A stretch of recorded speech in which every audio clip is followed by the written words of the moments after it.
সিরাজগঞ্জ জেলার বেলকুচি থানার অন্তর্গত বওড়া কেন্দ্রীয় জামে মসজিদ প্রাঙ্গণে 2 দিন ব্যাপী 26তম ঐতিহাসিক তাফসিরুল কোরআন মাহফিলের সমাপনী রজনী। এই দলীয় গঠনতন্ত্রে এদের এই কথাটা লেখা ছিল যে ক্ষমতার উৎস জনগণ নয়, ক্ষমতার উৎসকে। এ কারণেই জালেমরা তাদের নিবন্ধন বাতিল করে দিয়েছিল বিভিন্ন ক্রস দেখিয়ে। এটা যেহেতু জামাত ইসলামীর কথা না, এ কথাটা কার বলেন তো? বহু জায়গায় আল্লাহ ডাইরেক্ট ইনডাইরেক্ট দিয়েছেন, কুলিল্লাহুম্মা মালিকাল মুলক। ক্ষমতার উৎসকে বারবার এ শব্দ বলছি কেন? কারণ এ দেশে এখনো পর্যন্ত অনেক মানুষের আকীদা, চিন্তা ধারা, বিশ্বাস ক্ষমতার উৎস আল্লাহ নয়, ক্ষমতার উৎস জনগণ। অথচ এটাতে একটা শিরিক, হয়তো জেনে করছে, না হয় না জেনে করছে। যারা জেনে না জেনে করছেন এখনই আপনার এই বিশ্বাস পাল্টাবেন, নয়তো আপনি শিরিক করলে মুশরিক হয়ে মারা যাবেন। কথা বুঝতেছেন?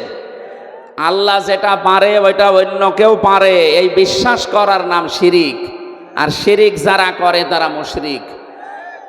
আপনি আমার সামনে নামাজ পড়ে, রোজা রেখে, হজ করে এসে দান সাদকা করে মসজিদের সভাপতি হয়ে জেনে হোক না জেনে হোক এই শিরিক করার মাধ্যমে জাহান্নামী হয়ে যাবেন না, এটা আমরা হতে দেব না।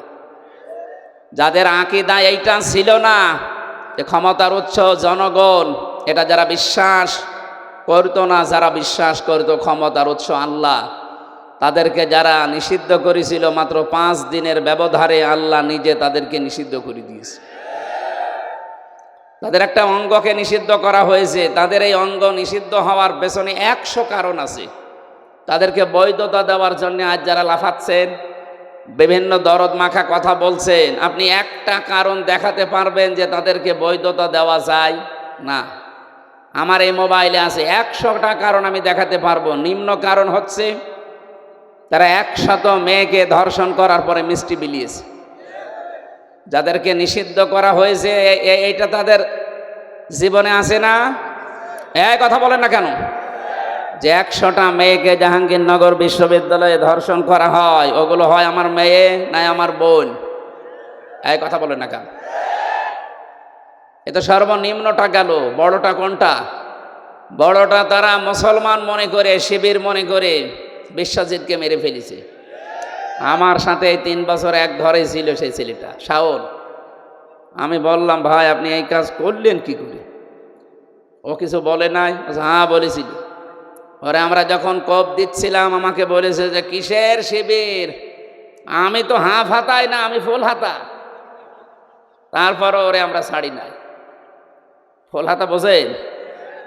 আমি আগে বুঝতাম না, ওই দিন ওর কথা শুনে বুঝলাম যে ফুল হাতা কি। আমাদের যিনি জেলার ছিল দেবদুলাল, যখনই আসতো মানুষ সব দাঁড়িয়ে বলতো ফুল হাতা আসতেছে। আমরা যেহেতু ওখানে 100 জনের প্রায় 96 ভাগই, 100 জনের মনে হয় 96 জন আমরা মুসলমান ছিলাম, বাকি 4 জন 5 জন হয়তো অন্যান্য ধর্মের ছিল। তো অন্য ধর্মে যারা আছে তারা তো আর হাফ হাতা না ফুল হাতা? হাফ হাতা না, তারা ফুল হাতা। বলেন তো, যারা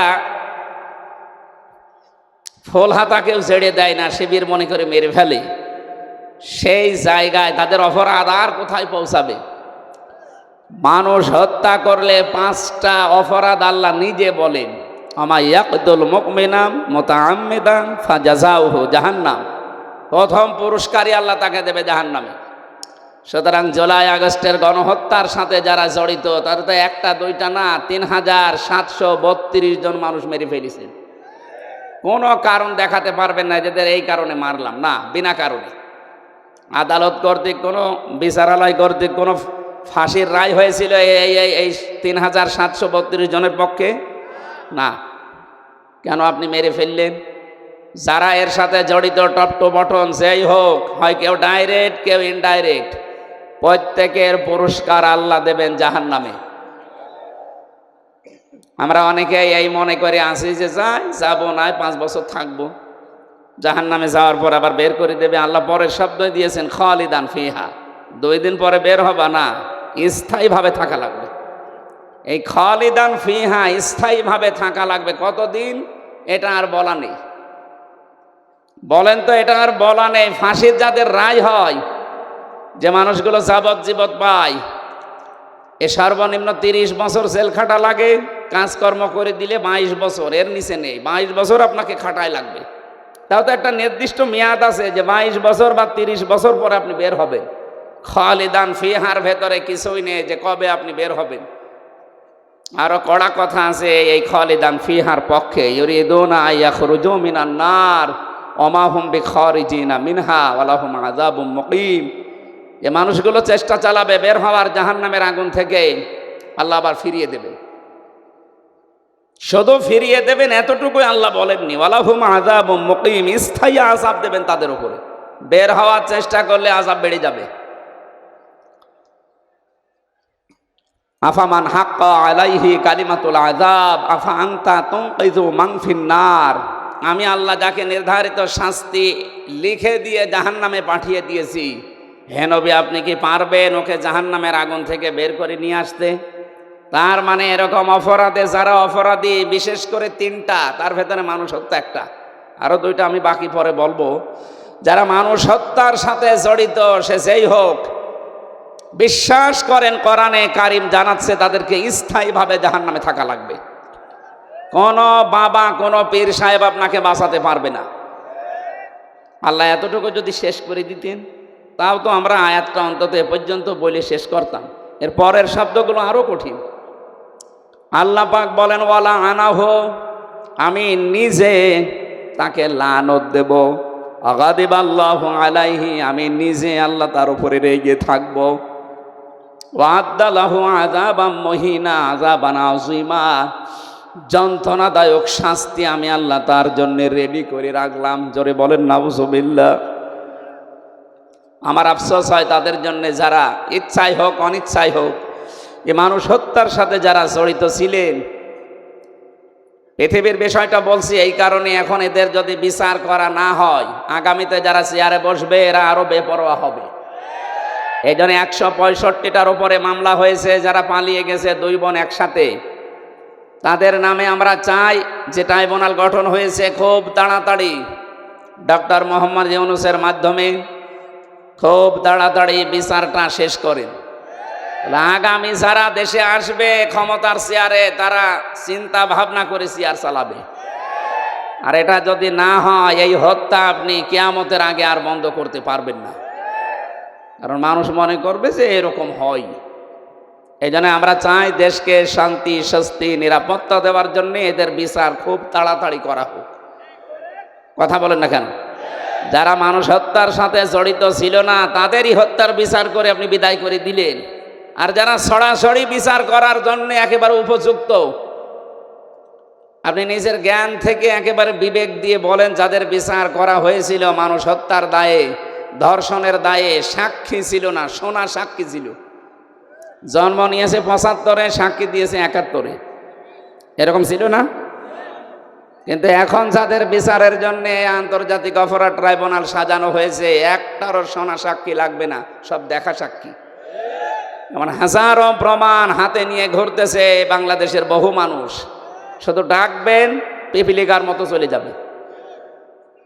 এজন্য আমরা চাই আগামী বাংলাদেশ নিরাপদ। যদি আমরা উপহার দিতে চাই, যে নিরাপত্তা দিতে চাই, এই হত্যার সাথে যারা জড়িত খুব তাড়াতাড়ি তাদের বিচার করে এইটা ক্লোজ করেন। এই কথা বলেন না কেন? আগামী কিয়ামত পর্যন্ত এই দেশে আর বিনা কারণে কাউকে কেউ হত্যা করার জন্য সাহস পাবে না। আমার প্রথম শব্দ ছিল, এ কোরআনে কারিমের মাহফিলে যারা আমরা এসেছি, আজকে কষ্ট স্বীকার করে যারা বসে আছি, অবশ্যই কিছু নিয়ে আজকে যাব। তেলাওয়াতকৃত আয়াতে অনেক তথ্য আছে, আমরা চিন্তা ভাবনা করে তাফসীর আকারে কথা বলবো ইনশাআল্লাহ। সুতরাং যে মানুষগুলো এগুলোর সাথে জড়িত ছিলেন, আপনারা যদি তাওবা করতে চান, হত্যার যে শাস্তি আছে এই শাস্তি আপনাকে পাওয়া লাগবে। কি অনেকে এখন দেখছে বিভিন্ন দেশে বিভিন্ন জায়গায় যে তাওবা করছে, বলছে আস্তাগফিরুল্লাহ, ভুল হয়ে গেছে, আমাদের আবার ফিরিয়ে নিয়ে আসেন, আমরা এবার একেবারে ভালো হয়ে যাব। আমার মনে হচ্ছে কিয়ামত কায়েম হয়ে গেছে, কিয়ামতের ময়দানে কিছু মানুষ একথা বলবে, লাআল্লি আ'মালু সালিহান ফিমা তারাকতু কাল্লা, আল্লাহ পাক বলেন ওই সময় আমাকে বলবে মাবুদ আমাদেরকে আরেকটু সময় দাও, এবার যদি দুনিয়ায় যেতে পারি একেবারে ভালো মানুষ হয়ে যাব। আল্লাহ বলেন কাল্লা, কখনো না। ইন্নাহা কাইলুন, এটা তো তোর কথার কথা। এরকম বহু কথা এই 15.5 বছরে বলেছিলি। এখন যারা বলছেন আমাদেরকে ফিরিয়ে নিয়ে আসেন আমরা ভালো হয়ে যাব, এ কথা যে আপনারা বলবেন এটা 1500 বছর আগে কোরআন জানিয়েছে। সুতরাং আপনার মুখের কথার কোনো বিশ্বাস নেই। আমরা চাই যে যে অপরাধের সাথে জড়িত তার শাস্তি হয়ে সে পবিত্র হোক। সুতরাং আস্তাগফিরুল্লাহ হবে না, অপরাধ যার কাছে ক্ষমা চাবেন তার কাছে। আর এর নিয়ম হচ্ছে যার যে অপরাধ করে ক্ষতি করেছেন ওই ক্ষতিপূরণ তাকে দেবেন, তার কাছে একেবারে বিনম্র হয়ে মাপ চাবেন। সে যদি মন থেকে ক্ষমা করে দেয় আপনি এদেশের বৈধ নাগরিক, নয়তো আপনাকে বৈধতা দেওয়ার বুদ্ধি আমাদের কাছে নেই। সাহাবী একজন এসেছে, মহিলা ডাক দিয়ে বলে হে রাসূল আমি জেনা করেছি, আপনি আমাকে মুক্ত করেন। নবীজি বলেন এ কথা কাউকে বলবা না, যাও। ও আবার সামনে এসে বলে হে রাসূল আমি জেনা করেছি। নবীজি বললেন এ কথা কাউকে বলবা না, যাও। ও আবার সামনে এসে বলে হে রাসূল আমি জেনা করেছি, আপনি আমারে মুক্ত করেন, এ পাপ থেকে আমি মুক্তি পেতে চাই। কারণ আমি কোরআনের আয়াত জানি, ওয়াল্লাযীনা লা ইয়াদউনা মা'আল্লাহি ইলাহান আখারা ইলা আখির আয়াত। সূরা ফুরকানের 68 নম্বর আয়াতের প্রথম অংশে আছে পৃথিবীতে যারা 3টা অপরাধ করবে এদের শাস্তি আল্লাহ ডবল করে দিবে। 1 নম্বরে আল্লাহকে যারা ডাকে পাশাপাশি অন্য কাউকে যারা ডাকে। এই কোন দিকে তাকাচ্ছেন? এদিকে তাকিয়ে থাকেন, আমি কিন্তু একটু পরেই জিজ্ঞাসা করবো আপনাকে। যে 3টা পাপের শাস্তি আল্লাহ ডবল বললেন, ইদাফ লাহুল আযাব ইয়াউমাল কিয়ামা, কিয়ামতে আল্লাহ ডবল করে শাস্তি দেবেন। তার প্রথম পাপ আল্লাহকে ডাকে মা আল্লাহি ইলাহান আখার, অন্য কাউকে তার সাথে জুড়ে দেয়। আর এটা বাংলাদেশে বেশি, যদিও রাজশাহী খুলনা এ সমস্ত বিভাগগুলোতে এখনো অত জোরালোভাবে শুরু হয়নি, এগুলো চট্টগ্রাম সিলেট বিভাগে চলছে। ওরা দেখবেন আল্লাহকে ডাকে কিছুক্ষণ, এরপরে ইয়া আলী বাবা, শাহ আলী বাবা, কেল্লা বাবা, ফতে বাবা। কোথায় পেয়েছেন আপনি? কিসের ফতে বাবা? রাসূলুল্লাহর নামেও জিকির করা জায়েজ নেই, নবীজির নামে শুধু দরুদ পড়া জায়েজ আছে, জিকির করা জায়েজ আছে কার নামে?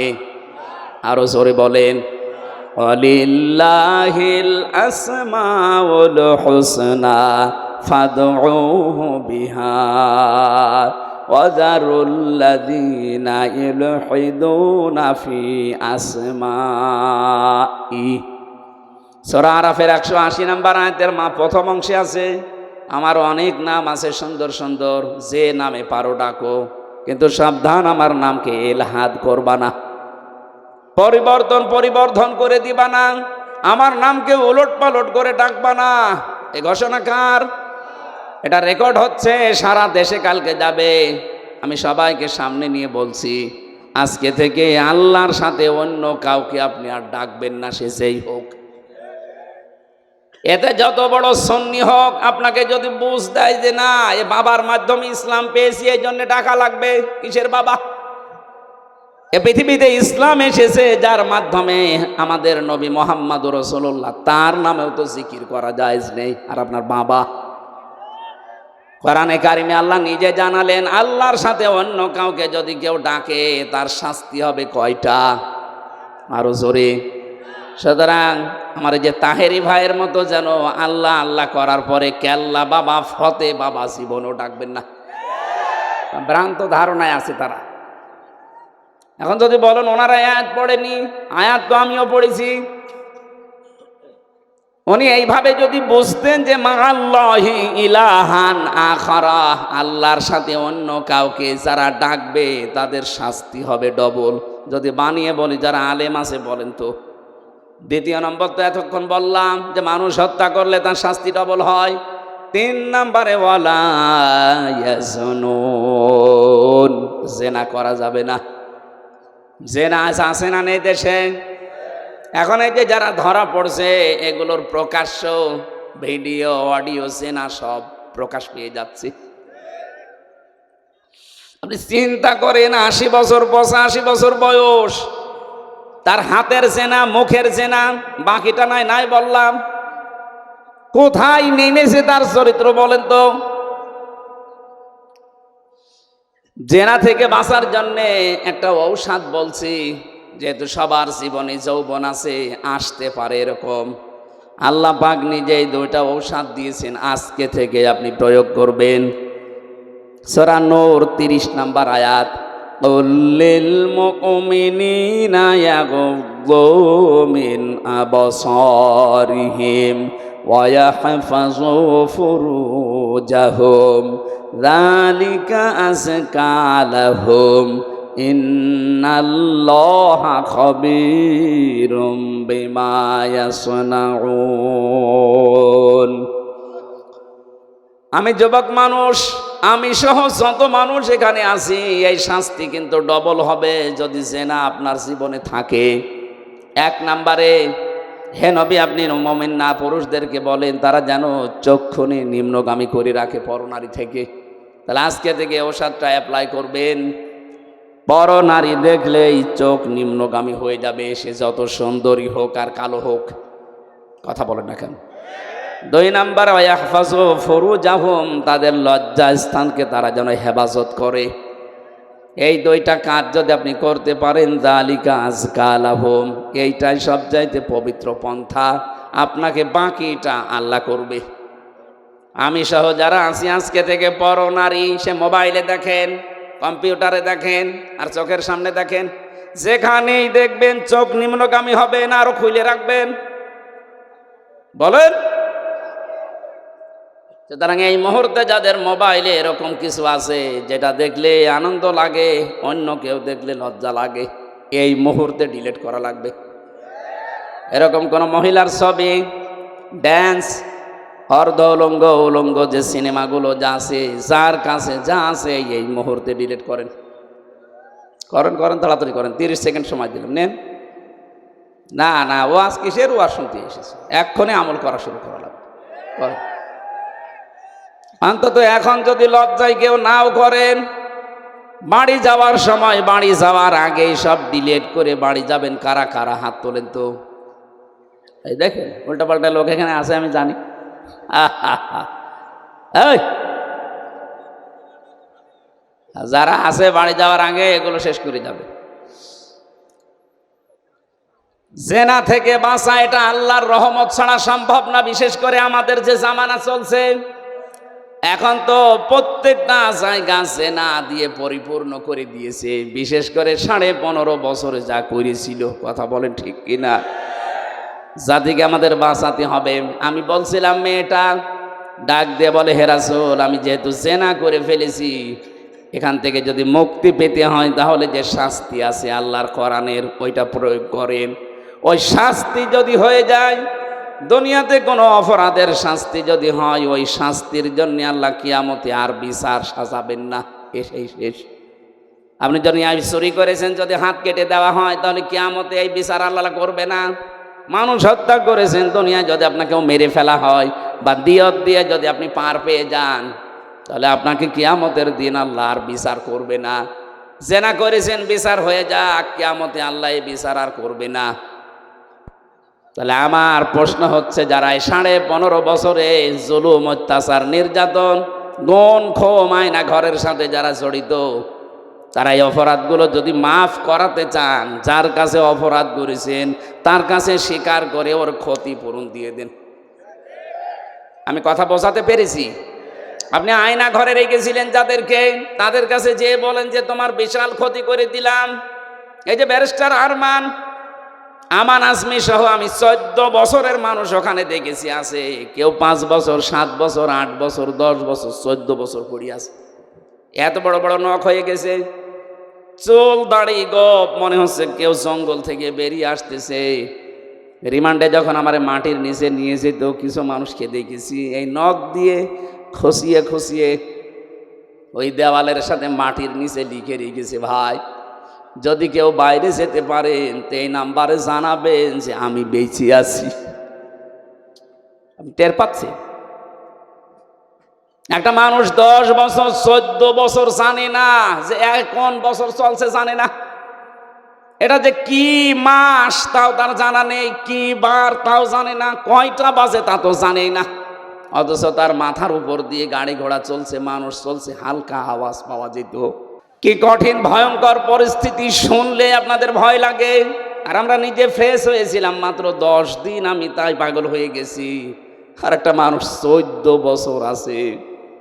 আর আপনি এখন এই সমস্ত জিনিসের সাথে যারা জড়িত ছিল, ওরা যদি বলে আস্তাগফিরুল্লাহ, আপনি কি আল্লাহর কাছে দোষ করেছেন? আপনি দোষ করেছেন যার কাছে? এরকম বহু মানুষ এই 15 বছর আপনার কারণে ব্যবসা করতে পারে নাই। হ্যাঁ, কথা বলেন না কেন? এই 15টা বছর আপনি চাঁদাবাজি করেছেন, তার অর্থনীতি নষ্ট করে দিয়েছেন। বহু মানুষকে 15 বছর তার জায়গা মতো উঠতে দেননি। এটা বানিয়ে বললাম? বহু মানুষ ওপরের চেয়ারে ওঠার কথা ছিল, আপনি এই 15 বছরে তাকে উঠতে দেননি। আজ ডক্টর মোহাম্মদ ইউনূস চরিত্রবান মানুষ চাচ্ছে। চরিত্রবান মানুষ দেন, আমি বিভিন্ন জায়গায় বসাবো। আজ আমরা দিতে পারছি না, কারণ 15.5 বছরের চরিত্রবান মানুষ যেখানে উঠবে, ওই চেয়ারগুলোকে চরিত্রহীন মানুষ দিয়ে ভর্তি করে রেখেছিলেন। এ মানুষগুলোকে তো উঠতে দেননি, এরা জায়গা মতো যাবে কি করে? এদের যে বিশাল ক্ষতি করে দিলেন এই 15.5 বছরে। এখন কাবার গিলাপ ধরেও যদি বলেন আস্তাগফিরুল্লাহ, জীবনও মাফ হবে না। মাফ হওয়ার একটা পদ্ধতি আছে, যে মানুষগুলোর ক্ষতি করে দিলেন জীবনের, এদের এই জীবনের ক্ষতিপূরণ দেওয়া লাগবে। আমি আশা করছি আমার কথার ইঙ্গিতে আপনি বুঝেছেন যে কি ক্ষমা কি করে চাওয়া লাগে। অপরাধ করেছেন একজনের কাছে, আর মাফ চাচ্ছেন আপনি আর একজনের কাছে। এক ওসি পেয়েছিলাম জেলখানায়, আমারে বলছে, হুজুর দেখেন তো আমার তওবাটা কেমন করে হয়ে গেল। কি? সেই যে নির্বাচন কেন আমি বাইরে ছিলাম, আমার যে কনস্টেবল আছে, আমার যে এসআই আছে, এএসআই আছে, দারোগা আছে, যা এদেরকে নিয়ে আমি আল্লাহর রাস্তায় ভোট কাটা আরম্ভ করলাম। রাত 12টার পর থেকে, তো কোরআন শরীফ আমার সামনে, এইভাবেই বলছি। আমি ফাঁসির কন্ডেম সেলের ভেতরে আছি, উনি আমার সাথে দেখা করতে এই তাওবা শোনাচ্ছে যে আমি তাওবা করেছি, আমারটা কি হয়েছে। রাত 12:30টার পর থেকে আমরা আরম্ভ করলাম ফজরের আগ পর্যন্ত আল্লাহর নামে ভোট কাটতে কাটতে ফজরের আজান দিয়ে দিল। সব কমপ্লিট করে বাক্স জায়গা মতো পাঠিয়ে দিলাম। এবার গোসল করলাম, ওযু করলাম, 2 রাকাত নফল নামাজ পড়ে বললাম আস্তাগফিরুল্লাহ। হুজুর আমার এই তাওবা হয়েছে না। আপনি তো আল্লাহর কাছে দোষ করেননি, আপনি দোষ করেছেন হামজার কাছে। এ মানুষটাকে এমপি বানাতে 3.5 লাখ থেকে 4 লাখ হামজার রায় লাগে। এই কথা বলছেন কেন? আর আপনি একা একা সব রায় দিয়ে দিলেন। আপনি যার জন্য দিয়েছিলেন সে তো পালিয়েছে, কিন্তু আপনার কি হবে? সবচাইতে ভয়ঙ্কর কথা হচ্ছে, আপনার এই 15.5 বছরের ভেতরে যারা ভোট দিতে পারে না এমন অনেক মানুষ মারা গেছে, তাদের কাছে আপনি মাপ চাবেন কি করে? এটা সবচাইতে ভয়ঙ্কর কথা। বেশি আছে যারা বাড়িতে বাড়িতে গিয়ে বললেন যে আপনার ভোট আমি দিয়েছিলাম, আপনি কিছু মনে করেন না, অন্তত একটা ভোট দিতে পারেননি, 10,000 করে টাকা দেব, তাও তো সে মাফ করে দিতে পারে। কিন্তু যারা মরিয়ে গেল, কব্বরে আছে, তাদের কাছে আপনি মাপ চাবেন কি করে বলেন? এটা বিশাল ক্ষতি করে ফেললেন, এই ক্ষতিপূরণ আপনি কিভাবে তুলবেন বলেন তো? এরকম ক্ষতি দেশে অনেকের হয়নি। মাপ নাই চাওয়া যায় জীবিত মানুষের কাছে, মরিয়ে গেছে, মাপ চাবেন কি করে? কি করলেন বলেন আপনি? এখন নিজের কি ক্ষতি করলেন? এরকম ক্ষতি যেন সামনে কেউ আর না করেন। অনেকে এরকম ক্ষতি করার জন্যও মশানে বসে আছে যে দাঁড়ান, থালা হাতে আগে পায়। এই জন্যই তো বিচার ব্যবস্থায় যারা আছে শক্ত হওয়ার জন্য আহ্বান জানাচ্ছি। এমন বিচার করবেন আন্তর্জাতিক অপরাধ ট্রাইব্যুনালে, কিয়ামতের আগে যেন কেউ আটকে ওঠে মানুষ। তাছাড়া এটা বন্ধ হবে না। কথা বুঝতেছেন? আমার কথার সারাংশ এই মেয়েটা যেমন অপরাধ করার পরে, অনুশোচনা করার পরে বিচার নিজে নিয়ে এরপরে মারা গেছে, তার তওবা কবুল হয়েছে। আমরা চাই 15.5 বছরে যে অপরাধ করেছেন, আপনি তো জানেন কি করেছেন। আপনার কলমের খোঁচায় কত মানুষের উপরে চেয়ারে উঠতে পারে না, আরো নিচে নেমে গেছে। তার কি ক্ষতি করে দিলেন বলেন? অথচ আপনি জানতেন যে এর সব যোগ্যতা আছে। বিশ্ববিদ্যালয়ে যারা ফার্স্ট ক্লাস ফার্স্ট হয় তাদেরকে শিক্ষক হিসাবে রেখে দেয়, শুধু আপনার কলমের কারণে হয়নি। এই যে বিশাল ক্ষতি সারা দেশে যারাই দায়িত্বে ছিল 1628টা চেয়ারে, এগুলো সব জালেম। বিশেষ করে 1628টা চেয়ারে যারা ছিল এগুলোর প্রত্যেকটা জালেম। আর কিয়ামতে এদের বিরুদ্ধে মামলা দেবে আল্লাহ নিজে, কারণ জালেমের বিরুদ্ধে মামলা হামজার না। আমিরে জামাত বলছে আমরা সত্যিকারের অপরাধীদের শাস্তি চাই, উনি সাধারণ ক্ষমা ঘোষণা করুক। আমরা যদি কিছু নাও বলি, জালেমদের বিরুদ্ধে মামলা সরাসরি দেবে কে? ইন্নামা সাবিলু আলাল্লাযিনা ইয়াজলিমুনা নাস, সূরা শূরা 42 নম্বর আয়াত। আল্লাহ বলেন আমি নিজে জালেমদের বিরুদ্ধে মামলা দেব। এই কথাটা কত ভয়ঙ্কর টের পাচ্ছেন? যিনি বিচারপতি তিনি মামলার বাদী। এই জন্য আপনার জন্য আফসোস করা ছাড়া আমাদের আর কিছু করার নেই। আপনার জন্য ক্ষমা চাইলেও ক্ষমা হবে না, কারণ জালেমদেরকে আল্লাহ হেদায়েত দিচ্ছে না, দেবেও না। আল্লাহু লা ইয়াহদিল কওমাজ জালিমিন। ইয়াহদি এটা মোজারে, বর্তমান ভবিষ্যৎ, প্রেজেন্ট ফিউচার। এই জন্য জালেমদের জন্য আফসোস, সামনে যেন কেউ আবার জালেম না হয়ে যায়। কথা বলো না কেন? আমরা দেখতে পাচ্ছি বাংলাদেশে এখনো বুঝে হোক না বুঝে হোক, আবেগে হোক আর যেভাবেই হোক, অনেকেই জালেম হওয়ার জন্যে চেষ্টায় আছে। না, আপনি জালেম হবেন না, মাজলুম হন। মাজলুম হলে অসুবিধা নেই, কিন্তু জালেম হলে খবর আছে, আল্লাহর মামলার আসামি হয়ে যাবেন, জান্নাত হারাম আপনার জন্য। চিন্তা চেতনার পবিত্রতা দরকার আমাদের। আমি তাজ্জিবিন শব্দ থেকে এসেছিলাম। আজ যাদের সবচাইতে বড় পবিত্র তাদের বিশ্বাস আকীদার, তাদের উপরে আপনি এই শব্দটাকে পুরা উল্টিয়ে বলছেন আপনার আকীদা খারাপ। এটা একটা জুলুম তাদের উপরে। এই কথা বললেন না কেন? তাদের আকীদা যদি খারাপ হবে, যে মানুষগুলোকে আপনি বিদায় করলেন, এদের প্রত্যেকের কাছে এই অফার ছিল যে আপনি শুধু দলটা ছেড়ে দেন, তাহলে আপনার ফাঁসির রশি গলায় থাকবে না, ফুলের রশি আসবে। ওরা বলেছিল না, যে আকীদায় আছি ইয়াকুলুনা তাজ্জিবিনা সালামুন আলাইকুম উদখুলুল জান্নাহ, এটা আমরা দেখতে পাচ্ছি, সুতরাং না, জীবনেও পাল্টাবো না। এই কারণে তাদের ফুলের মালা থেকে ফাঁসির মালা পর্যন্ত চলে এসেছে, নিজের আকীদা বিশ্বাস তারা পাল্টায়নি। আর আপনি জীবনে কোনোদিন ফাঁসির রশি দেখানোনি, ফতোয়া দিয়ে যাচ্ছেন আপনার আকীদা খারাপ। আকীদা খারাপ হলে তারা এখনো বেশি থাকতো আমাদের মাঝে। এই কথা বলেন না কেন? রাজার হালে থাকতো। কোরআনের পাখি শহীদ আল্লামা দেলাওয়ার হোসাইন সাইদি রহমতুল্লাহ আলাইহি, এই ময়দানে তিনি 24 বছর এসেছিলেন একাধারে। আমি জেলের এই 3 বছরে মাত্র একদিন তার সাথে ছিলাম। তার কাছে বহু অফার এসেছিল। আমার এইভাবে ভালোভাবে চেনি না, ওনার অনেক কিছুই তো দুর্বল হয়ে গেছে। আমি যখন কাছে গিয়ে বলতাম হুজুর আমারে চেনেন, আমি হামজা।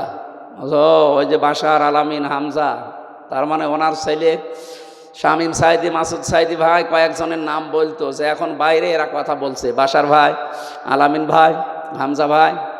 হামজা ওই দিন আমাকে 10 মিনিট কথা বলেছিলেন। তিনি কয়েকটা কথা বলেছিলেন ওই দিন, আমার এখন মনে পড়ছে। ওনাকে অফার দেওয়া হয়েছিল, শুধু আপনি এই যে আকীদা খারাপ যাদের বলেন, এই দলটা শুধু ছেড়ে দেন, আপনি নিজে একটা দল করেন, নিজে একটা দল করে আপনি নিজেই সভাপতি হয়ে যান। বাংলাদেশে বহু দল এরকম আছে না, দুনিয়ার স্বার্থ পেয়ে নিজে দল খুলেছে, খালি নিজের সভাপতি আর ছেলে সেক্রেটারি, আর কেউ নেই। আমি বানিয়ে বললাম?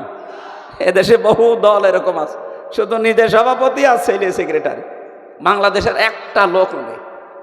উনি যদি নিজেও এই দলটা খুলে সভাপতি হতেন, নিজের সভাপতি ছেলে সেক্রেটারি না, লক্ষ লক্ষ মানুষ পেতেন, সে বুঝে হোক আর না বুঝে হোক। এই কথা বলেন না কেন? কিন্তু আকীদা খারাপ এই জিকির করে করে এদের ওপর আপনি জুলুম করছেন, আপনি থামবেন। আমি জানি আপনার পরিবর্তন হবে না, কারণ আপনার অন্তরে মোহর মারা। যারা নির্দোষ মানুষের ওপরে কোনো দোষ চাপিয়ে দেয়, ভালোভাবে শুনবেন, যারা নির্দোষ মানুষের ওপরে কোনো দোষ চাপিয়ে দেয়, সে যেন নিজে প্রকাশ্য পাপের বোঝা বহন করে ঘুরে বেড়ায়। সুতরাং বাংলাদেশে বহু আলেম ওলামা, বহু আল্লামা এরকম বাংলা শিক্ষিত মানুষের প্রতি, এই যে সোহেল ভাই জীবনে মাদ্রাসায় পড়েছে, এরকম একটা বাংলা শিক্ষিত মানুষদের আকীদার উপরে আপনি আন্দাজে মিথ্যা তহমত দিয়ে দিলেন যে ওর আকীদা ভালো না। সূরা নিসা 112 নম্বর আয়াত অনুযায়ী আপনি পাপের বোঝা কিয়ামতে বহন করে নিয়ে বেড়াবেন।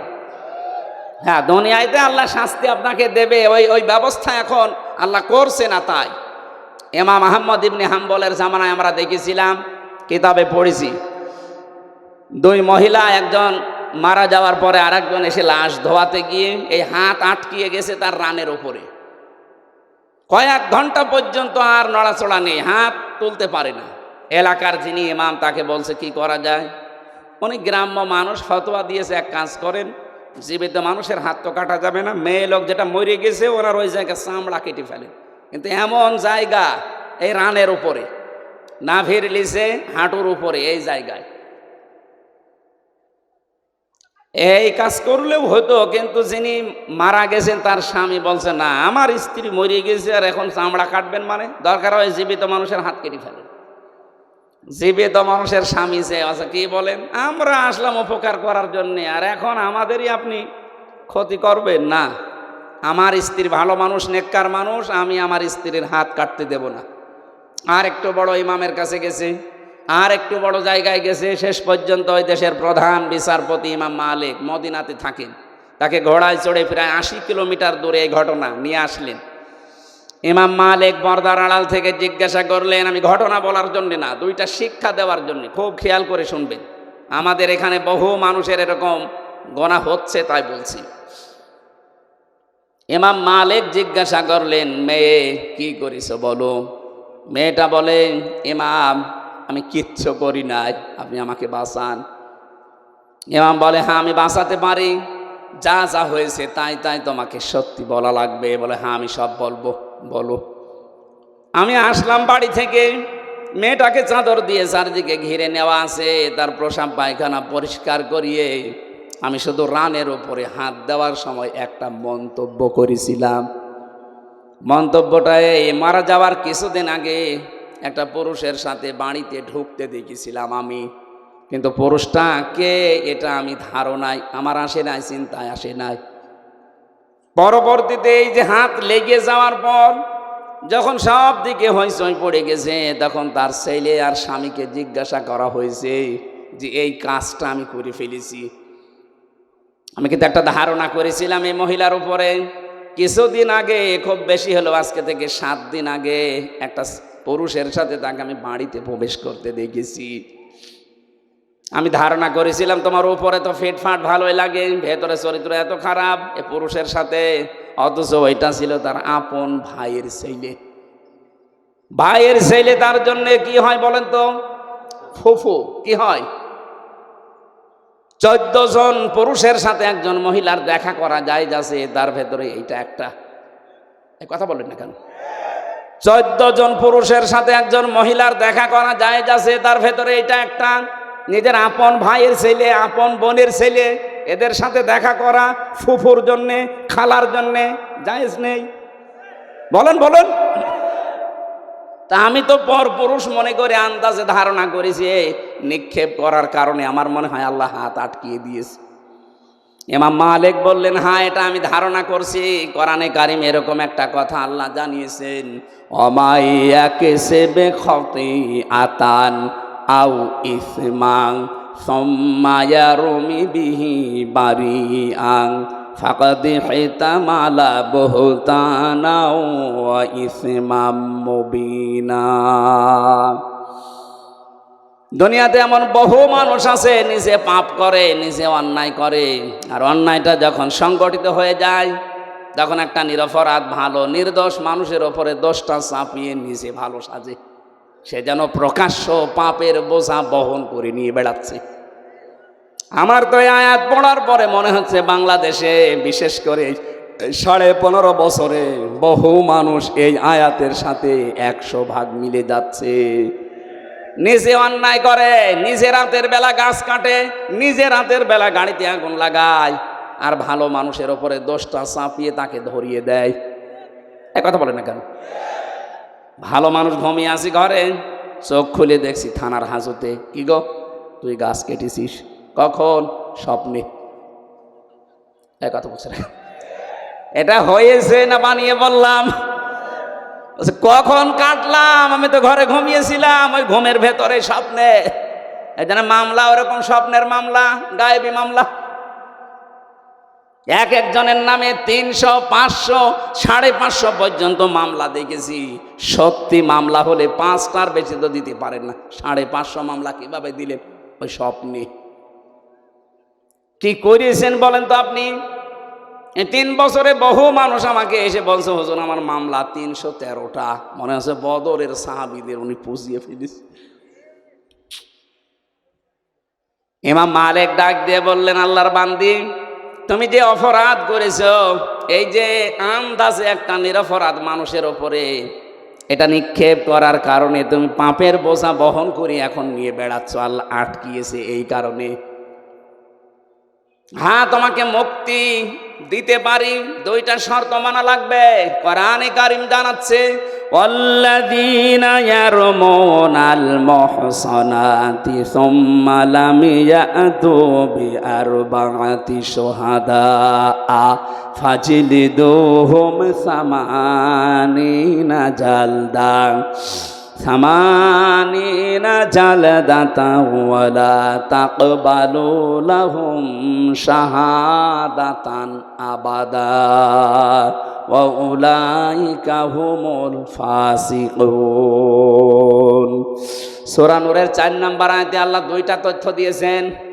আল্লাযীনা ইয়ারমুনাল মুহসানাত, যারা নেককার সতী সাধবী নারীর উপরে জেনার তহমত লাগায়, অপবাদ দেয় ব্যভিচারের, সুম্মা লাম ইয়াতু বিআরবা'াতি শুহাদা, 4 জন সাক্ষী জোগাড় করতে পারে না, আল্লাহ বলেন ফাজলিদুহুম সামানিনা জালদা, তাদের প্রথম শাস্তি 80টা বেত মারা লাগবে।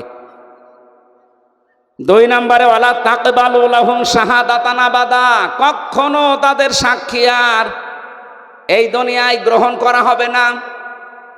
তুমি যেহেতু অপরাধ করেই ফেলেছো, বিনা কারণে একটা নিরপরাধ নেককার মহিলার উপরে জেনার এই তহমত লাগিয়েছো ধারণার মাধ্যমে, সুতরাং তোমাকে 2টা, 1 নম্বরে 4 জন সাক্ষী জোগাড় করা লাগবে। কোথায় পাবে? সাক্ষী আছে? নেই। এটা যখন নেই তোমার 2য় নম্বর। 1ম নম্বর, সাক্ষী যখন নেই তাহলে এই শাস্তি পাওয়া লাগবে।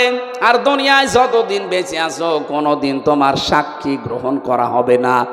বাংলাদেশে আয়াতটা যদি সংসদে কায়েম থাকতো, আল্লাহর কসম এদেশের বহু মিথ্যা মামলা এমনি মিটে যেত, কারণ সাক্ষী জোগাড় করতে পারতেন না।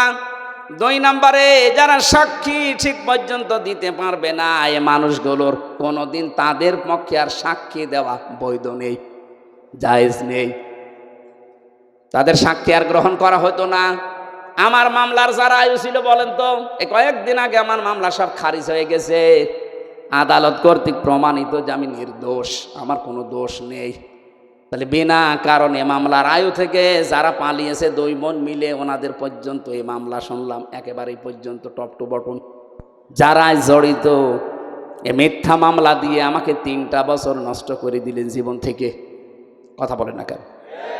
শুধু আমাকেই তো শেষ করেননি, আমার পরিবারটা, আমার 2টা মেয়ে, স্ত্রী, মা, বাবা, আরো আমার হিতাকাঙ্ক্ষী যারা, এ মানুষগুলোকেও কষ্ট দিয়েছেন। এসে কোরআনের জন্য আমাকে যারাই ভালোবাসতো সবাই কষ্ট পেয়েছে 3 বছর।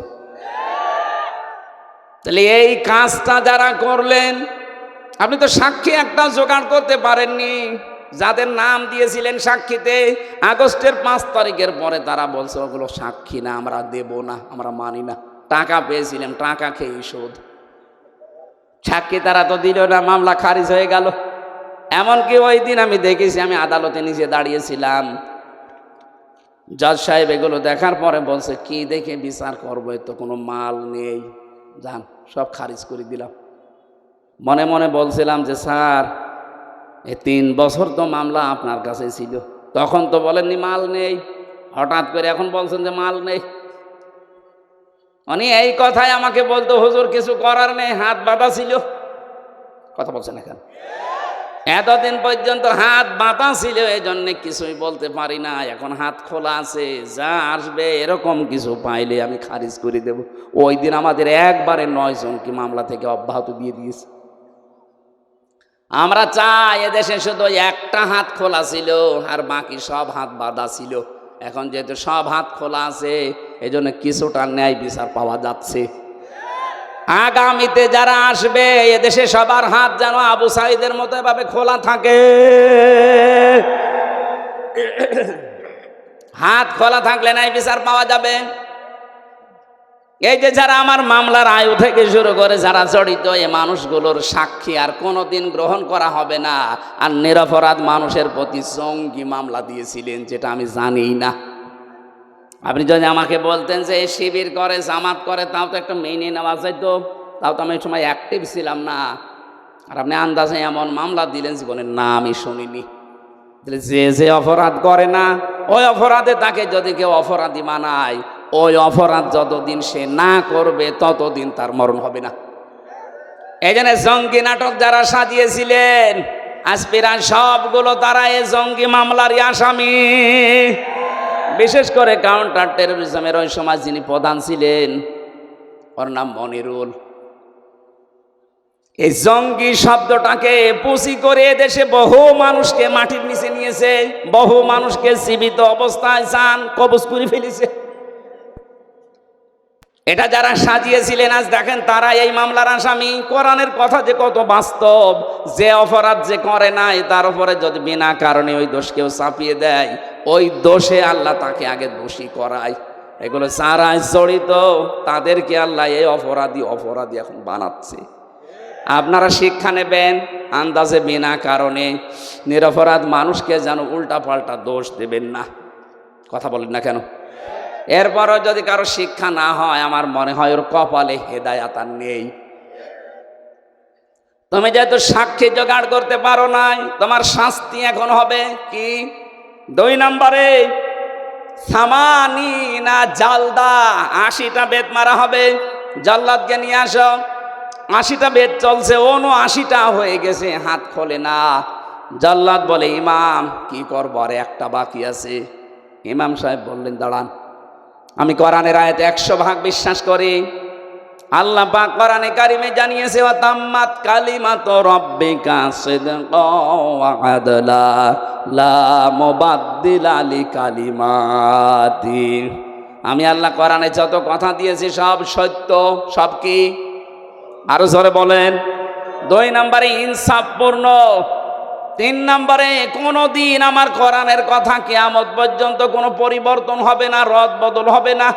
80টা তো দিয়েছি সামানিনা জালদা, জীবনও তো হবে না। 79টা হয়েছে, আর একটা বাকি আছে। ঠিক আছে, মারো। আর একটা যখন মারা হয়েছে সঙ্গে সঙ্গে হাত খুলে গেছে। আমি কি বোঝাতে চাইলাম বলেন তো? আন্দাজে একজনের উপরে বিনা কারণে দোষ চাপিয়ে দেবেন আর মনে করছেন আমার তো কিছুই হচ্ছে না।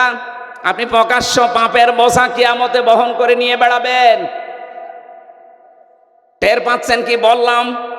এরপরেও যদি আপনার বিবেকের এই দরজা না খোলে, তো কি দিয়ে আঘাত করলে খুলবে বলেন? আমরা সাবধান হব এখান থেকে। যেহেতু নসিহতমূলক কথা বলছি, এটা তো রাজনৈতিক মঞ্চ না। যারা ভুল করেছিলেন তাদের আমি পথ বললাম যে এইভাবে তাওবা করে ফিরে আসেন।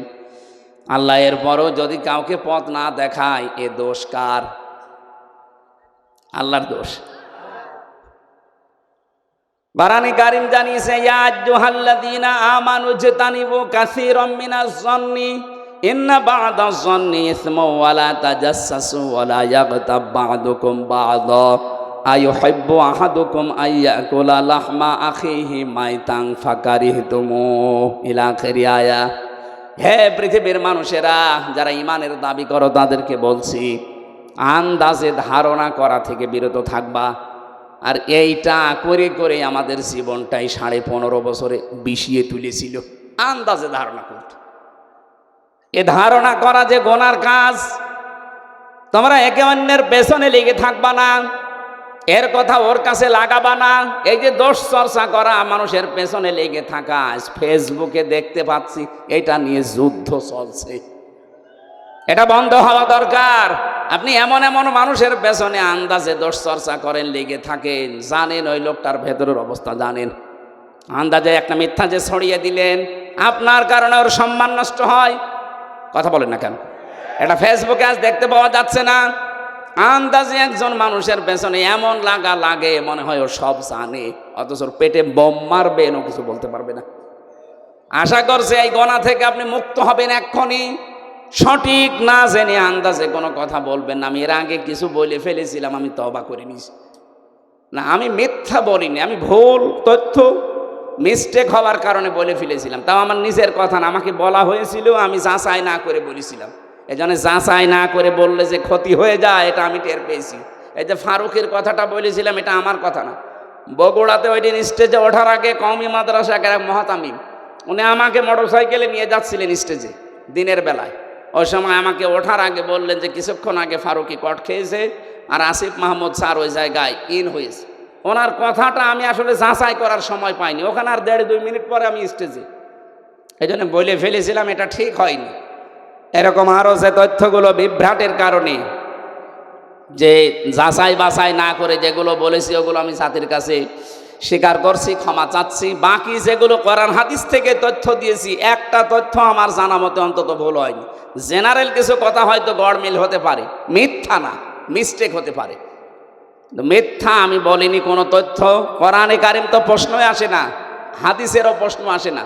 জেনারেল যে কথা, বাংলা কথা কিছু বলা হয়, এর ভেতরে হয়তো যাদের কাছে শুনেছি এই মানুষগুলো ওই রকম গ্রহণযোগ্যতা সম্পন্ন মানুষ না। এই জন্য আমি জাতির কাছে এটা রেকর্ড হচ্ছে। ভুল করলে স্বীকার করা এটা দোষের কিছু না। এই কথা বলেন না কেন? এটা আমি কোরআনের পাখির কাছে শেষ শব্দ শুনেছিলাম যে ভুল কিছু করলে স্বীকার করবা, এর দ্বারা সম্মান আরো বাড়বে। কিন্তু আমাদের চরিত্র বাংলাদেশের মানুষের, ভুল করলে স্বীকার করা তো দূরের কথা, আরো বৃদ্ধি বাড়ে। এই কথা বলেন না কেন? এখনো পর্যন্ত যারা এই 5 আগস্টের সাথে জড়িত, এত বড় গণহত্যার সাথে, এখনো অনেকে স্বীকার করতে রাজি না। স্বীকার করেন, আপনি অনুশোচনা করেন, অনুতপ্ত হয়ে বলেন যে না ভুল হয়ে গেছে, শাস্তি যা আছে দেন। তাহলে শাস্তি যা আছে, 165টা মামলা হয়েছে।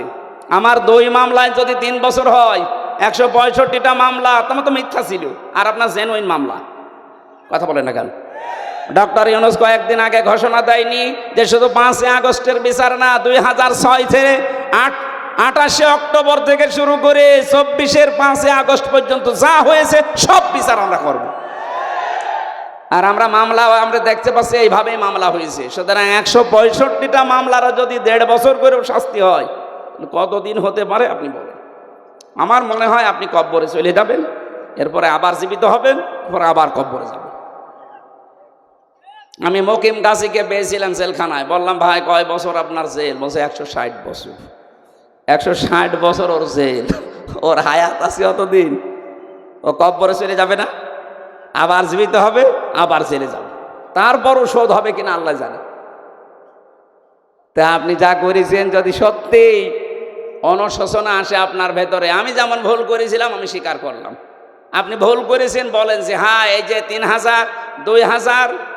3,732 জন মানুষ হত্যার সাথে আমি জড়িত, আমার নির্দেশেই 6 সাল থেকে আরম্ভ হয়েছে, বলেন না কেন, অসুবিধা কি? কারণ আপনি তো বলেছিলেন লগে বইটা নিয়ে আসে, এরা তো আর এমনি যেতে চায়নি, আপনি বলেছিলেন এরা নিয়ে গেছে, আপনি হুকুমের আসামি। এই কথা বলছেন না কেন? এটাকে আমি মিথ্যা বলছি না সত্য? এটা একেবারে পানির মতো স্বচ্ছ দেখা যাচ্ছে। এক হিন্দু ড্রাইভারকে পেয়েছিলাম ওই 7 সালে, 6 সালের ঘটনার পরে। এখান থেকে যাচ্ছিলাম আমি সিরাজগঞ্জ গোল চত্বর থেকে, মাহফিল ছিল আমার এই যে রায়গঞ্জ না রায়পুর আছে, এখানে ছিল। ওনারা মোটর সাইকেলে দিয়ে গেল এই মোড়ে, তখন বাসে আসতাম, তখন কেবল দাখিল পরীক্ষা দিয়ে আলেমে পড়ি, এই সময় ওই ছোটোখাটো মিলাদ পড়তাম। আমারে নিয়ে বাসে তুলে দিল, বাসের গাড়ির ড্রাইভার এই যে নাটোর রোডে, এই বনপাড়ার এই রোডে যাওয়ার সময় রাস্তার মাঝে একটা কুকুর মরিয়ে পড়ে আছে, কুকুরের ওপর দিয়ে না দিয়ে বাম দিয়ে দিয়ে গাড়ি ঝাঁকি দিয়েছে। ড্রাইভারকে বললাম আপনি এমন করলেন, এক্ষুনি তো উল্টিয়ে যেত। আমার বলছে দেখছেন একটা কুকুর মরিয়ে পড়ে আছে, আমি আবার ডবল করে চাকা দেবো, আমার বিবেক নেই। আমি বললাম আরে ভাই এ তো মরা কুকুর, একে মেরে ফেললে কি আর না মারলে কি? ড্রাইভার আমার দিকে ঘুরে বলছে হুজুর আপনি কি আসলে হুজুর নাকি বেশ ধরেছেন? আপনি কেমন হুজুর? দেখছেন যে একটা মরা কুকুর পড়ে আছে, আমি ডবল করে গাড়ির চাকা চালাবো, আমার বিবেক নেই? হ্যাঁ। আপনার নাম কি? সুব্রত। তোমার নাম শুনে বুঝলাম ওর ইমান নেই, কিন্তু বিবেক আছে। কথা বলছে না কেন? ওর গায়ে থাবা দিয়ে বলেছিলাম যে ভাই আপনার ইমান নেই কিন্তু আপনার বিবেক আছে, যে মরা জিনিস আপনি আর ডবল করে মারলেন না। অথচ গত ওই জসিম যদি আপনার বাবা হয়তো আপনি টের পেতেন। কথা বলেন না কেন?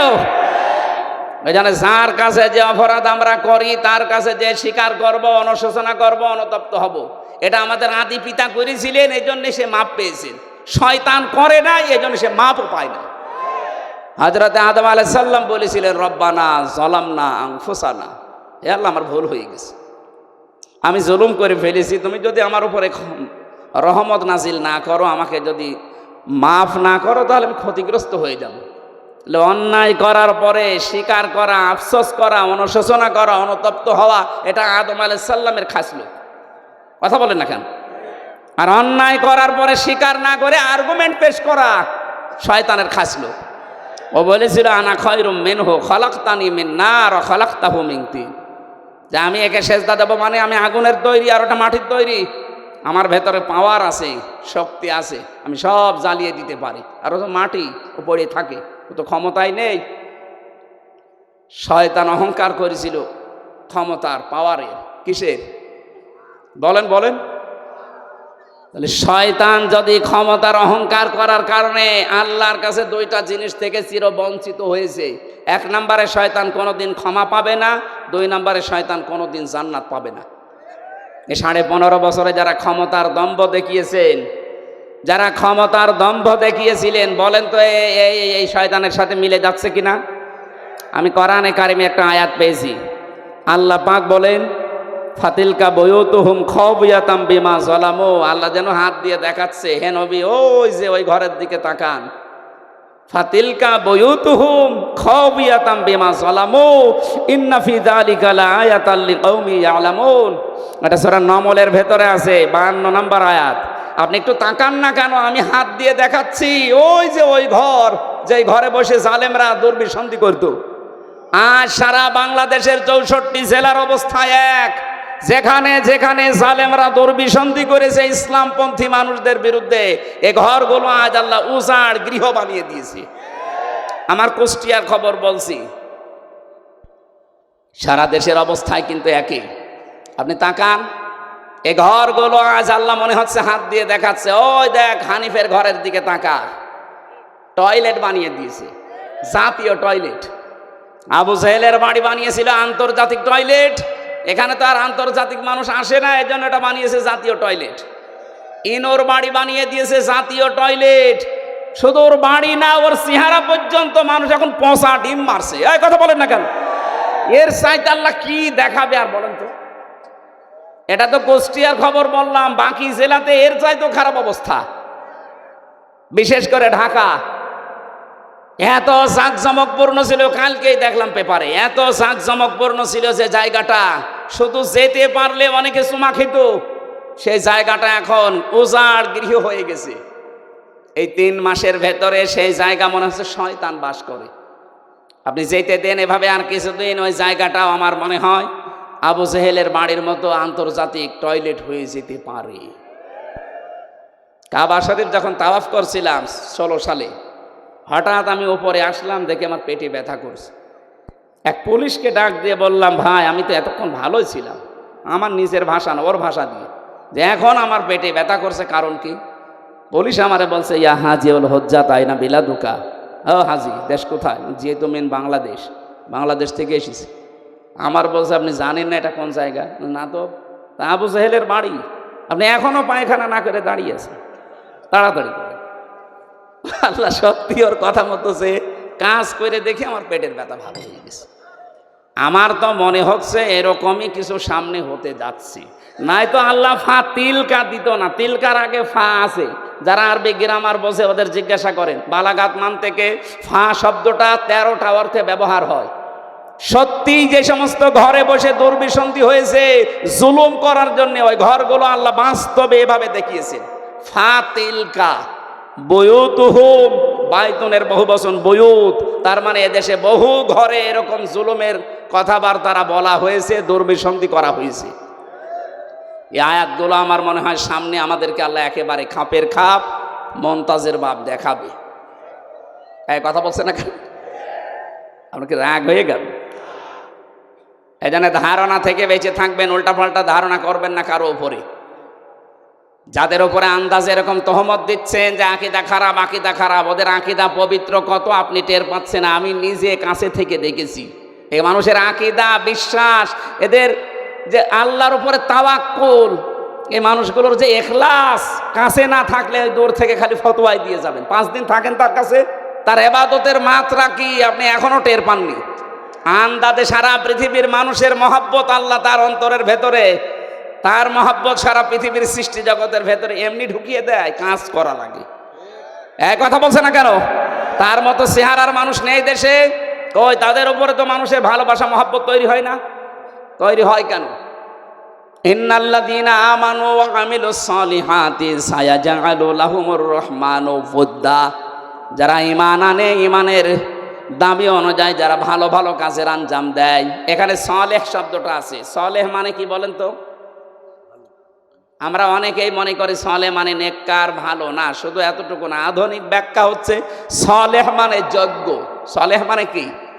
এই বাংলাদেশের সত্যিকার অর্থে যারা ঈমান এনেছে, ঈমানের দাবি অনুযায়ী তারা এমন সালেহ, এমন যোগ্যতা সম্পন্ন মানুষ তৈরি করতে চাচ্ছে যারা এই দেশটা চালাতে পারে। আমি নাম নিলাম না, আপনি একটু খোঁজ করে দেখেন। সালেহ শব্দের ব্যাখ্যাটা তারা বাস্তবে আজ দেখাচ্ছে। আজ আমাদের চিকিৎসা বিভাগে লোক নেই, তারা লোক তৈরি করছে। বিচার ব্যবস্থায় লোক নেই, তারা লোক তৈরি করছে। প্রশাসনে লোক নেই, তারা লোক তৈরি করছে। তা উল্টা পাল্টা লোক না, যোগ্যতা সম্পন্ন লোক। এই কথা বলে না কেন? সালেহ শব্দটা তারা বুঝেছে। আর এটার জন্য যাদের বই লেখাপড়া করা লাগে তাদেরও আকীদা খারাপ বলেন। এই সালেহ শব্দের আধুনিক ব্যাখ্যা পেয়েছি 20 শতাব্দীর মুজাদ্দিদ সাজ্জেদ আবুল আলা মওদুদি রহমতুল্লাহ আলাইহি তার লিখিত বই থেকে এই মানুষগুলো এই ব্যাখ্যা পেয়েছে। এই জন্যই তো তারা এখন সালেহ শব্দটাকে বাস্তবে রূপ দেওয়ার চেষ্টায় আছে। আমরা শুধু মসজিদের ইমাম ভালো এটা জানি, মাদ্রাসার মুহতামিম ভালো, অধ্যক্ষ ভালো জানি, কিন্তু আমরা চাই ডাক্তারও যেন রাজশাহীর ডাক্তার ফাতিমা সিদ্দিকার মতো হয়, ডাক্তার যেন ফরিদপুরের ডাক্তার শাহিন জর্দারের মতো হয়, ডাক্তার যেন খুলনার ডাক্তার মতিয়ার রহমানের মতো হয়। এইরকম ডাক্তার বানাতে চায়, যোগ্য এবং সৎ। এই কথা বলেন না কেন? এই কর্মকাণ্ডে যারা নিজেদেরকে ইনভলভ করবে, আল্লাহ বলেন সায়াজআলু, সিন দিয়েছেন, সায়াজআলু লাহুমুর রহমানু ওয়ুদ্দা। সৃষ্টি জগতের ভেতর একটা মহব্বত আমি আল্লাহ তার প্রতি তৈরি করে দেব। আমি তো বাস্তবে তাই দেখতে পাচ্ছি। লোকটা সেখানে যাচ্ছে আজ পঙ্গপালের মতো, মানুষ ভালোবাসায় একটু দেখার জন্য, শুয়ে দেওয়ার জন্য পঙ্গপালের মতো ছুটতেছে। কেন? তারা দেখা যায় না টিভিতে, তারা দেখা যায় না মোবাইলে। কি সমস্যা? কি শেষ করে দেব? এটা দিলেন কেন এখন? কমন সেন্স নেই আমার কেন? কি সমস্যা? কি আপনি কথা শুনছেন না? তাহলে আমি কিন্তু জিজ্ঞাসা করবো সালেহ মানে কি। আধুনিক ব্যাখ্যা যদি বলতে না পারেন না, ওই খালি 1500 বছর আগের পড়া বাদ দিন। আমার মনে হয় বিরক্ত হয়ে গেছেন আপনারা, না? শেষ করে দেব। কোরআনে কারিম থেকে 6666, 6636, দুইটা মতই আছে। একটা মত আমরা মানি, 6666 মানেন। এর ভেতরে একটা মাত্র আয়াত পড়েছি, 4টা কথা আল্লাহ দিয়েছেন আয়াতের ভেতরে। এক একটা শব্দের ভেতরে লক্ষ লক্ষ কথা। ফি জিলালিল কোরআনে, আমি জেলখানায় বসে বসে দেখেছিলাম, ওখানে জিলালিল কোরআনটা আর তাফহিমুল কোরআনটা পাওয়া যায়, অন্যান্যটা নেই। কারণ যারা যায় তারা তো এই ধরনের মানুষ যায়, এরা সেভাবেই হোক ঢোকায়। আমি জিলালিল কোরআন থেকে আজকের তাফসির করছি না। আপনারা উঠে চলে যাচ্ছেন মানে? 2-1 যান, যুবক মানুষ যাবেন না, তাহলে কিন্তু সমস্যা আছে। হ্যাঁ, যুবক মানুষ যাবেন না, কারণ এখানে মেয়েদের, অনেক মেয়ের বাপ আসে জামাই খুঁজতে। এখন আপনি যদি 1-1.5 ঘন্টা 2 ঘন্টা পরে চলে যান, ও বলবেন না, এর কাছে মেয়ে বিয়ে দিলে মেয়ে জাহান্নামে যাবে। এই জন্যে আপনি নিজের পায়ে নিজে কোড়াল মারবেন না, অন্তত কিছুক্ষণ বসেন, কষ্ট হলেও। 1-1.5 ঘন্টা আপনি যদি বসে থাকতে না পারেন, আপনার বিয়ে করলে আপনার বউ মনে হয় টেকবে না। শেষে এই সিরাজগঞ্জের বদনাম হবে নাকি? আমি আর নিচে নামলাম না। তেলাওয়াত করছি, জবান খুলে সবাই পড়বেন। আউযু বিল্লাহি মিনাশ শাইতানির রাজিম, বিসমিল্লাহির রহমানির রহিম, ইয়া আইয়ুহাল্লাযীনা আমানু রুকউ ইলা আখির আয়া। এ পর্যন্ত থাক আজকে। এই ইরকাউ রুকু শব্দের যত ব্যাখ্যা আছে আমি টপ টু বটন চেষ্টা করব বলার। বাকি অসজুদু, ওয়াবুদু, অফআলুল খয়রা, এই চারটা। এখনো বেলকুচিতে 2টা মাহফিল আছে, এক জায়গায় অসজুদু নেব, এক জায়গায় ওয়াবুদু রব্বাকুম। অফআলুল খয়রা এটা আরো বিস্তারিত। ভালো কাজ বলতে ধোকা খাই আমরা, ভালো কাজ কি আমরা এখনো জানি না অনেকে। আমরা চেষ্টা করব বলার। প্রথমটা শুরু করছি। আল্লাহ ডাক দিয়েছেন এখানে কোনো বেঈমানকে না, ইমানদারকে। সুতরাং বেঈমান যদি থাকেন আপনি চলে যান। ওই যে চলে যাচ্ছে, চলে যাক। না না, বেঈমানের জন্য আজকের আয়াত না, আজকের আয়াত ইমানদারদের জন্য। যান আপনি তাড়াতাড়ি চলে যান। এখন প্রশ্ন আসতে পারে, আমার যে ইমান আছে আমি কিভাবে টের পাবো? আমার যে বিশাল জোব্বা গাই, আমার মাথায় পাগড়ি, এত বড় টুপি, আমার ইমান নেই মানে? না, ইমান আছে কিনা সাহাবী প্রশ্ন করলেন। বিশ্বনবী বললেন, ইদা সাররাতকা হাসানাতুকা ওয়া সাআতকা সাইয়্যাতুকা ফাআনতা মুকমিন। মুসলিম শরীফের হাদিস। যখন তোমার ভালো কাজগুলো তোমাকে আনন্দ দেবে আর অন্যায় কাজ করলে ভেতর থেকে একটা বাধা আসবে, তখন বুঝবে তোমার ইমান আছে। আপনি এবার বলেন তো যে আপনার অন্যায় কাজ দেখলে আপনার কি ভেতর থেকে একটা বাধা আসে? না, আসে না। যাদের মোবাইলে বললাম উল্টাপাল্টা সিনেমা আছে, নভেল নাটক আছে, থিয়েটার আছে, যাদের উল্টাপাল্টা ছবি আছে, নিজে দেখলে আনন্দ লাগে, এই মুরব্বি দেখলে আপনার লজ্জা লাগে। তো এইরকম জিনিস থাকার পরেও আপনার মনে বাধা দেয় না, তাহলে আপনার ইমান থাকলো কি করে? বলেন না কেন? এই জন্য বলছে বাড়ি যাওয়ার আগে দয়া করে ডিলিট করে দিন। আর এই নিয়ত করে যান যে যতদিন বেঁচে আছি যেটা দেখা জায়েজ নেই চোখ দিয়ে, আমি মরে গেলেও দেখবো না। এক কথা বলেন না কেন? এটা শুধু আপনারা, আমার দরকার নেই। আমি সহ যারাই আছি অন্তত এই গোনা থেকে, চোখের এই গোনা থেকে আমরা আজকে মোবাইলটাকে পবিত্র রাখি। আমার এর ভেতরে আন্তর্জাতিক স্কলার যারা, বিশেষ করে ডক্টর নোমান আলী খান, ডক্টর জাকির নায়েক, আর আমার খুব বাংলাদেশের সাজ্জাদ কামাল উদ্দিন জাফরি হাফিজাহুল্লাহ, ওনার লেকচার আছে। বাকিটা আমার মেয়ের কয়েকটা ছবি আছে, অন্য কিছু আর নেই। আর আপনার মোবাইলে খালি পরিমণির ছবি। এরকম মোবাইল দেশে নেই। বাড়ি যাওয়ার আগে ডিলিট করে দেবে। ভালো কাজ যাদের আনন্দ লাগে না, অন্যায় দেখলে যাদের ভেতর থেকে একটা বাধা আসে না, ওর জোব্বা যত বড় হোক, ও যত বেলা জিকির করুক, ওর ইমান নেই। আমি আশা করি এই ছোট্ট কথা আপনি বুঝে ফেলেছেন। এবার আল্লাহ ইমানদারকে ডাক দিয়ে ঘোষণা দিচ্ছেন, ইরকাউ, রুকু করো। রুকু করো এই শব্দ বললে আমরা বুঝি এভাবে মাথা ঝোঁকানো না। রুকু শব্দের প্রধান অর্থ 2টা। কোরআনে কারিমে এটা 42-43 নম্বর আয়াত সূরা বাকারা আছে, ওয়া আকিমুস সালাতা ওয়া আতুজ যাকাতা ওয়ারকাউ মা'আর রাকিঈন। আল্লাহ পাক বলেন, নামাজ কায়েম করো, সম্পদ থাকলে যাকাত আদায় করো, আর রুকুকারীদের সাথে রুকু করো। তার মানে জামাতে হাজির হয়ে নামাজ পড়ো। এখানে রুকু মানে জামাতে হাজির হয়ে নামাজ পড়া, 1 নাম্বার। 2 নাম্বার আমি পেয়েছি, এটা আছে সূরা মুমিনুনের ভেতরে। কোনো মানুষ যদি রুকু সত্যিই করে না, সূরা জুমারের ভেতরে আছে 53, 54, 55 নাম্বার আয়াত। কোনো মানুষ যদি সত্যিই রুকু করতে চায়, অবশ্যই সে মানুষের উচিত এই যে রুকু করলেন নামাজের জন্যে, রুকু করার জন্যে দাঁড়িয়ে গেলেন যে কাতারবদ্ধ হয়ে, ওয়ারকাউ মা'আর রাকিঈন, রুকুকারীদের সাথে রুকু করো, জামাতবদ্ধ হয়ে এই কাজটা করো। একা রুকু করার চাইতে জামাতে রুকু করলে 27 গুণ সওয়াব বেশি হয়। কয় গুণ? এই 27টা পয়েন্ট ওখানে লেখা আছে। আপনি এখানে আল্লাহর একটা বিধান মাত্র পালন করবেন, রুকু। কি পালন করবেন? এই রুকুটা পালন করার জন্যে যখন দাঁড়িয়েছেন কাতারবদ্ধ হয়ে, একবারের জন্য মনের ভেতরে চিন্তা আসে যে আমার 2 দিকেই দাঁড়াবে জামাত ইসলাম। যদি বিএনপি, আওয়ামী লীগ, জাতীয় পার্টি, চরমনার কেউ দাঁড়ায়, ওরা আমি পেছনে দিয়ে দেব। আসে? মনের ভেতরে আসে? এখানে তো আসে না। এই শিক্ষাটা আপনার ব্যক্তি, পরিবার, সমাজ, রাষ্ট্রে নিয়ে যাওয়া লাগবে।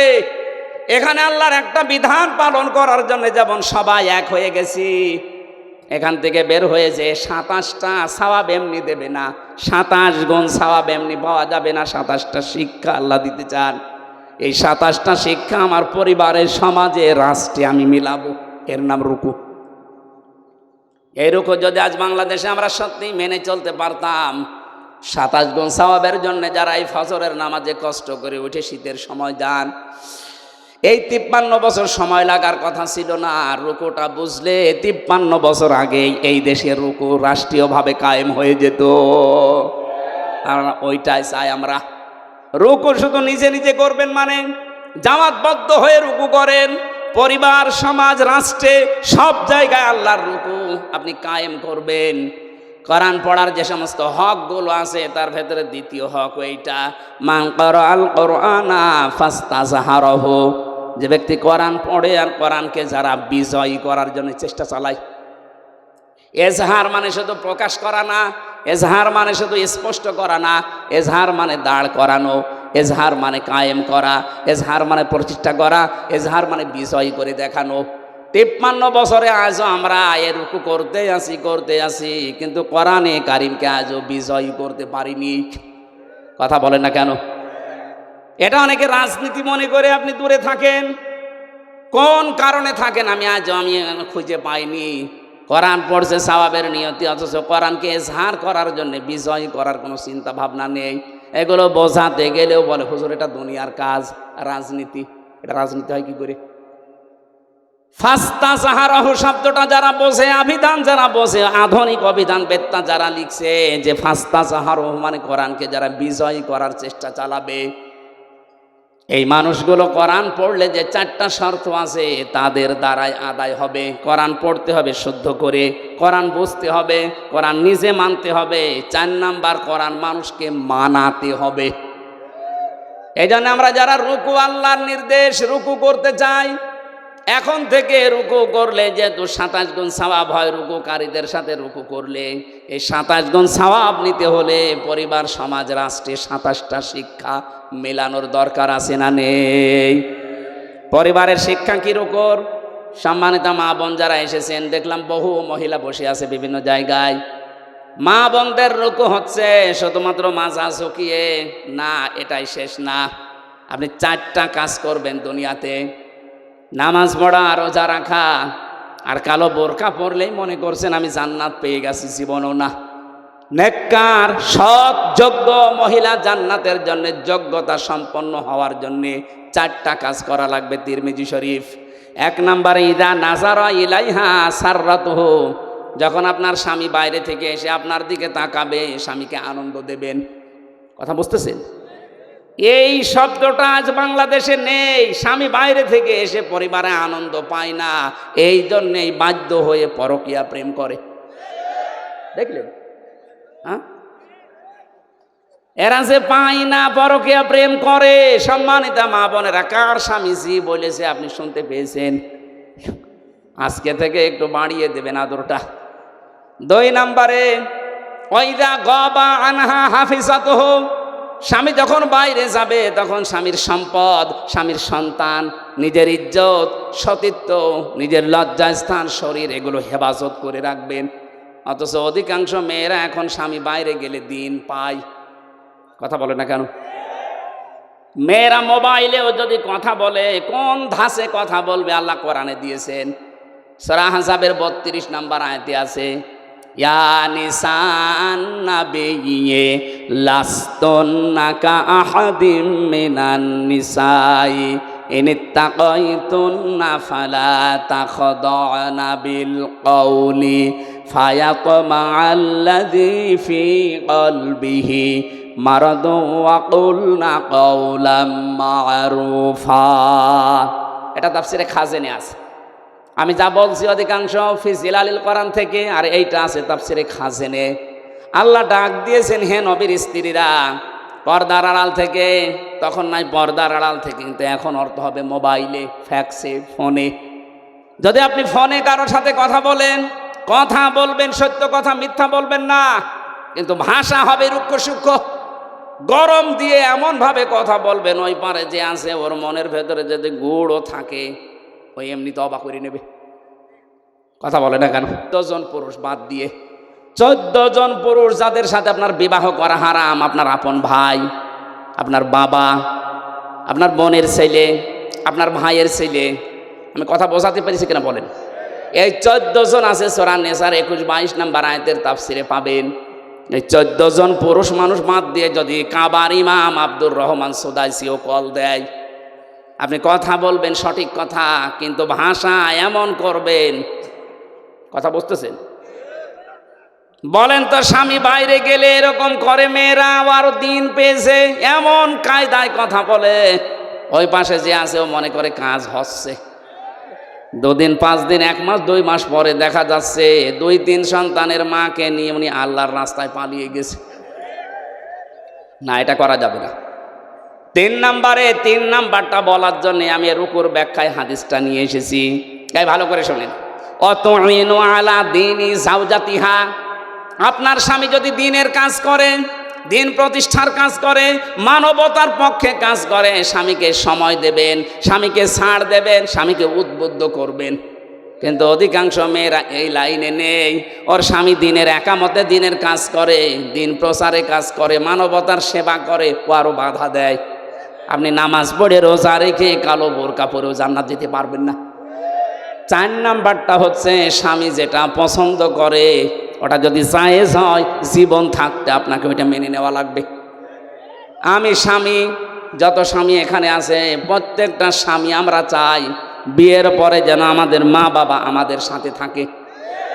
আমি খেয়ে থাকি না খেয়ে থাকি, আমার মা বাবার সাথে থাকবে, কথা বলে না কেন? কিন্তু 100টার 98টা মহিলা এটা চাই না। এটা চাই না, তার কারণ আছে, একে শুধু পানি পড়া দেয় এর মা আর ওর বড় বোন, ওখান থেকে বারবার শুধু কান পড়া দেয়, আর কতদিন থাকবি, আলাদা হয়ে যা, এই কথা বলছে না। এরকম ছোট মনের বউ আছে? কার আছে হাত তোলেন তো? একজনের আছে। সম্মানিত ভাইরা, সম্মানিত মা বোনেরা, না আপনার রুকু হচ্ছে না। কিসের রুকু করেন আপনি? যে 4টা বললাম একটাও মিলাতে পারলেন না। আশা করছি এই 4টা কথা মেনে নেবেন। এই রুকু যদি এভাবে আমরা পয়েন্ট আকারে দুনিয়াতে করতে পারতাম, এই পৃথিবীর চিত্রই পাল্টিয়ে ফেলতে পারতাম। আর আমরা ওই রুকুই চাচ্ছি সামনে ইনশাআল্লাহ। আমি জেলে বসে মাওলানা মামুনুল হকের সাথেই ছিলাম। আমিরে জামাত ডাক্তার শফিকুর রহমান 4 দিন ছিলেন আমার সাথে। সেক্রেটারি জেনারেল অধ্যাপক মিয়া গোলাম পরোয়ার প্রায় 1.5 বছর ছিলেন আমার পাশে। এই সমস্ত মানুষ থেকে, বিশেষ করে জীবন্ত শহীদ এটিএম আজহারুল ইসলাম, এই মানুষটাকে আমি 3টা বছর, উনি ছিলেন ফাঁসির কন্ডেম ছেলে, মাঝে মাঝে আদর করে আমাকে বই পাঠাতেন, প্রোডাক্টিভ মুসলিম, মধ্যম পন্থা, এমন এমন সুন্দর সুন্দর বই, ওনার কাছে প্রায় 150-র উপরে বই আছে।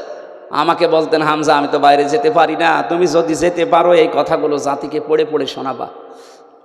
আমি আয়াত থেকে মধ্যম পন্থা, প্রোডাক্টিভ মুসলিমের উপরে, বিশেষ করে মুক্তিপণ এই আয়াতের উপরে আমি সাবজেক্ট বানিয়েছি। সামনে সময় আসবে ইনশাল্লাহ আমরা বলবো এই যে ওয়াসজুদু ওয়াবুদু ওয়াফআলুল খায়রা, প্রত্যেকটা শব্দ চিন্তা ভাবনা, প্রতিটি শব্দের ভেতরে লক্ষ লক্ষ কথা আছে।